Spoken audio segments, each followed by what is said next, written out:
ప్రభువైన యేసుక్రీస్తు నామంలో మీ అందరికీ ప్రైజ్ ద లార్డ్. ఈరోజు బైబిల్ గ్రంథం నుంచి కీర్తనలు 17వ అధ్యాయం 7-12 వచనాలు చదువుకుందాము. నీ శరణుజొచ్చిన వారిని వారి మీదికి లేచువారి చేతిలో నుండి నీ కుడి చేత రక్షించువాడా,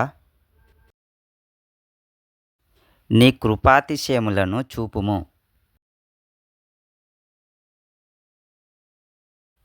ఒకడు తన కనుపాపను కాపాడుకొనున్నట్లు నన్ను కాపాడుము. నన్ను లయపరచుగోరు దుష్టులను పోగొట్టి కాపాడుము.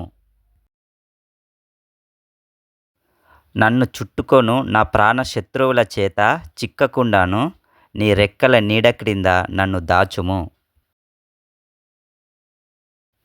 వారు తమ హృదయమును కఠినపరచుకొనియున్నారు, వారి నోరు గర్వముగా మాటలాడును.